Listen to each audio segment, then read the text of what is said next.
components and architecture of computers. A computer system is basically a machine that simplifies complicated tasks. It should maximize performance and reduce costs as well as power consumption. The different components in the computer system architecture are input unit, output unit, memory unit, arithmetic logic unit, control unit, etc. A diagram that shows the flow of data between these units is as follows. 2. Input unit. The input unit consists of input devices that are attached to the computer. 1. These devices take input and convert it into binary language that the computer understands. 2. Some of the common input devices are keyboard, mouse, joystick, scanner, etc.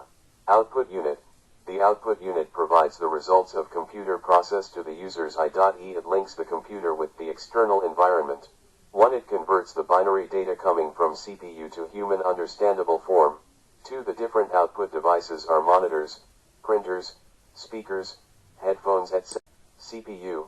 1. The CPU is called the brain of the computer because it is the center control of the computer. Once the data is entered into the computer by the input device, the processor, or CPU, processes it. 2. It first fetches instructions from memory and then interprets them so as to know what is to be done. If required, data is fetched from memory or input device. Thereafter CPU executes or performs the required computation and then either stores the output or displays on the output device. 3.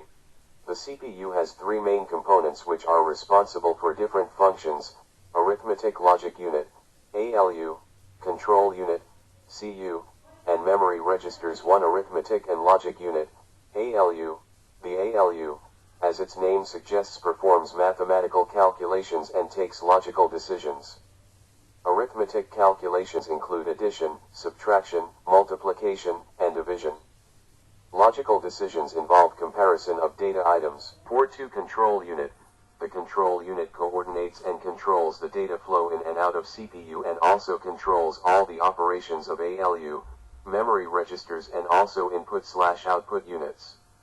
It decodes the fetched instruction, interprets it, and sends control signals to input/output devices until the required operation is done properly by ALU and memory. 3. Registers. A register is a temporary unit of memory in the CPU. These are used to store the data which is directly used by the processor. 1. Registers can be of different sizes, 16-bit, 32-bit, 64-bit, and so on, and each register inside the CPU has a specific function like storing data, storing an instruction, storing address of a location in memory, etc. 2. The registers can be used for storing operands, intermediate results, etc. Accumulator, ACC, is the main register in the ALU and contains one of the operands of an operation to be performed in the ALU. Memory unit. Memory unit contains many computer components that are used to store data. It is traditionally divided into primary storage and secondary storage. 1. Primary storage. Primary storage is also known as the main memory, internal memory, and is the memory directly accessible by the CPU. 1. Main memory stores data that is actively being used by the computer's processor, CPU, during program execution. 2. Provides quick and direct access to data for the CPU, allowing for high-speed read and write operations. 2. Secondary or external memory. Secondary or external storage is not directly accessible by the CPU. 1. The data from secondary storage needs to be brought into the primary storage before the CPU can use it. 2. Secondary storage contains a large amount of data permanently. What is computer architecture? Computer architecture refers to the end-to-end structure of a computer system that determines how its components interact with each other in helping to execute the machine's purpose, i.e. processing data. The diagram compares 2 fundamental computer architectures, von Neumann architecture, A, and Harvard architecture, B. Here's a detailed explanation of each. Von Neumann architecture, shared memory for instructions and data. 1. The main memory stores both instructions, programs, and data in the same memory unit. 2. The CPU fetches instructions and data sequentially through a single bus system. Single bus system, both instructions and data travel on the same bus, instruction and data bus, which can lead to bottlenecks. Execution flow. The CPU fetches instructions from memory, decodes them, and executes them. This process is repeated for each instruction. Advantages: 1. Simpler hardware design. 2. Easier to implement and cost-effective. Disadvantages: 1. Slower execution due to the von Neumann bottleneck caused by the shared bus. Harvard architecture, separate memory for instructions and data. The main memory is divided into two separate areas, one for instructions and one for data. Separate buses, uses two separate buses. One instruction bus, transfers program instructions to the CPU. 2 data bus, transfers data to / from the CPU. This parallelism improves efficiency. Execution flow, the CPU can fetch instructions and data simultaneously since the buses and memory are independent.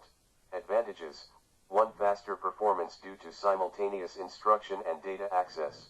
2. Avoids the von Neumann bottleneck. Disadvantages: 1. More complex hardware design. 2. Higher cost and implementation difficulty. Space. 9. Feature von Neumann architecture. Harvard architecture. Memory structure shared for data and instructions, separate for data and instructions. Buses, single bus for data and instructions, separate buses for data and instructions. Speed slower due to shared bus, faster due to parallel processing. Complexity simpler, more complex. Cost low, high. Key comparison. Connecting the components. A computer consists of input unit that takes input from user, a CPU that processes the input data, and the output unit that produces output. All these devices communicate with each other through a common bus. A bus is a transmission path, made of a set of conducting wires over which data or information in the form of electric signals is passed from one component to another in a computer. The bus can be of 3 types: address bus, data bus, and control bus. Following figure shows the connection of various functional components. Connecting the components. The system bus is the common communication path that carries signals to / from CPU, main memory, and input/output devices. The input/output devices communicate with the system bus through the controller circuit, which helps in managing various input/output devices attached to the computer. Address bus. 1. The address bus carries the address location of the data or instruction. 2. Transmits memory addresses from the CPU to memory or peripheral devices. Data bus. 1. The data bus carries data from one component to another. 2. Transfers data between the CPU, memory, and peripheral devices. Control bus. 1. Control bus carries the control signals, includes read, write, interrupt request, IRQ, and others that coordinate the activities of the CPU and peripherals.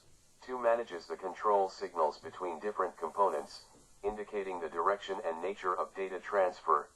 Thank you for watching.